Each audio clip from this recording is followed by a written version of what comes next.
हरियाणा से। जरूर भाई फीडबैक और कमेंट जरूर करिएगा। लिख रहे हैं कि सर मेरा सवाल है लाइफ पर, क्योंकि स्टॉक मार्केट और लाइफ एक जैसी है। बिल्कुल है, market equal to life.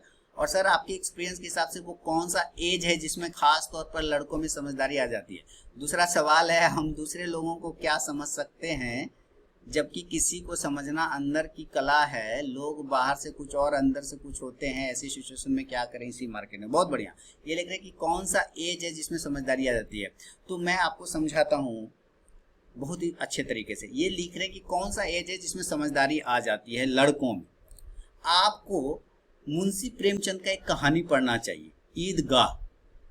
Munshi Premchand का एक कहानी पढ़ना चाहिए, ईदगाह, जिसमें हामिद नाम का, हामिद था ना उस बच्चे का नाम, 7 साल का या 8 साल का था, 10 साल का मैक्सिमम, जो खिलौना खरीदने के लिए उसकी दादी ने 4 आना या कुछ दिया था ईद में। और उस बंदे ने, उस लड़के ने, छोटे से लड़के ने, 10 साल के लड़के ने खिलौना नहीं खरीदा, जबकि उसके बाकी दोस्तों ने खिलौना खरीदा। लेकिन उस लड़के ने चिमटा खरीदा। कौन सा चिमटा? जिससे रोटी पकाया जाता है, वो चिमटा खरीदा। और वो चिमटा किसके लिए खरीदा? अपनी दादी के लिए खरीदा, कि उसके दादी का हाथ जल जाता था रोटी पकाने में। तो उसने वो समझदारी 10 साल के एज में दिखा दी। और उसके उम्र के बच्चों ने क्या खरीदा? मिट्टी का खिलौना जो टूट जाएगा, फूट जाएगा। ठीक है। और उस लड़के ने 10 साल के एज में ही अपनी समझदारी दिखा दी, उस हामिद ने, और जाके वो एक चिमटा खरीद के दादी को दिया। दादी उसकी रो पड़ी कि इतना समझदारी, बुजुर्गों वाली समझदारी इतने कम उम्र में इस बच्चे में आ गया। तो समझदारी आने का कोई एज नहीं होता मालिक मेरे।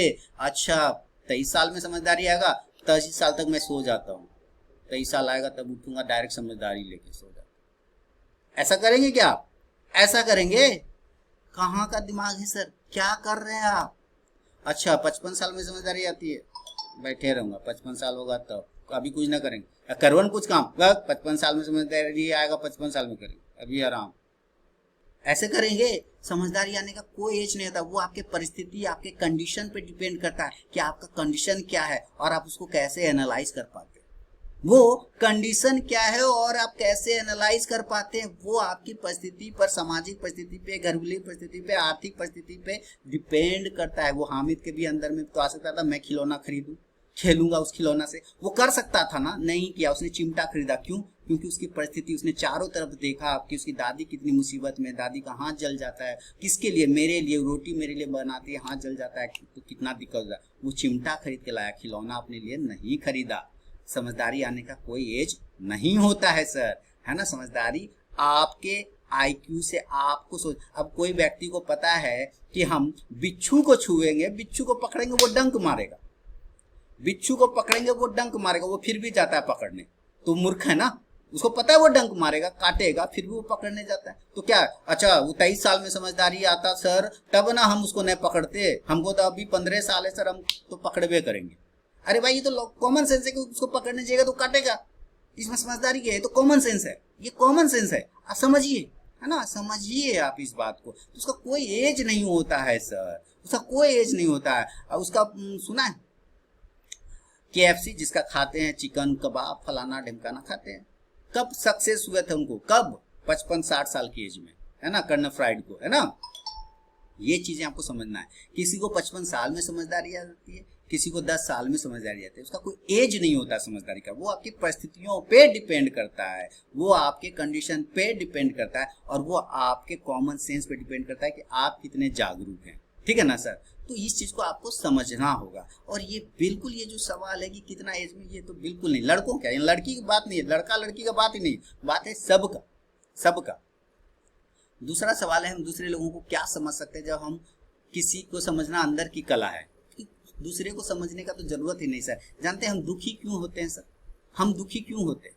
आपको पता है हम, मनुष्य क्यों दुखी होता है? मनुष्य अपने दुख से दुखी नहीं होता है, दूसरे के सुख को देख के दुखी होता है। वो इतना क्यों कमा रहा है, वो इतना क्यों अच्छा कपड़ा पहना, वो इतना अच्छा घड़ी क्यों पहना, वो इतना अच्छा चश्मा क्यों पहना, बाप रे बाप 2 कंप्यूटर 4 कंप्यूटर है इसके पास, मेरे पास एक है।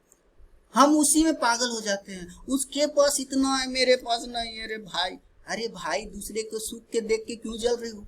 परेशान वो व्यक्ति होता है जो दूसरों के बारे में सोचता है कि वो इतना क्यों कमा रहा है, वो इतना क्यों कर रहा है, वो इतना अच्छा क्यों खा रहा है, वो इतना अच्छा क्यों पहन रहा है, और खुद अरे भाई ये सोचने की जगह ये सोचो कि तुम कैसे कर सकते हो वो चीज, तुम हासिल कैसे कर सकते हो वो चीज, तब जाके जो है आप सक्सेस कर सकते हैं। दूसरे को समझना छोड़ दीजिए, आप अपने आप को समझिए ना, आप अपने आप को रीड करिए। दूसरे को क्यों समझ रहे हैं आप? दूसरे को समझने की गलती करेंगे तो जीवन भर समझते रह जाएंगे। स्वामी विवेकानंद ने दूसरों को समझा ही नहीं, उन्होंने अपने आप को समझा। उन्होंने पूछा मैं कौन हूँ, उसने पूछा अपने गुरु से, रामकृष्ण परमहंस से, कि स्वामी जी मुझे बताइए रामकृष्ण जी मैं कौन हूं।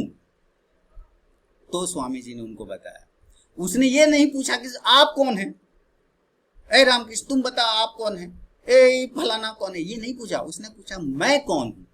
अपने आप को समझिए, अपने आप को पहचानिए, अपने आप को जानिए, दुनिया आसान हो जाएगी। लोग को समझना छोड़ दीजिए, लोग को समझना छोड़ दीजिए सर, बर्बाद हो जाएगा जीवन। इसी में लोग पागल थे। पड़ोसी का बच्चा पास हो गया, अरे भाई मेरा बच्चा फेल हो गया। अरे भैया पड़ोसी का बच्चा मेहनत किया पास हो गया, तुम्हारा बच्चा नहीं मेहनत किया या गलत मेहनत किया फेल हो गया।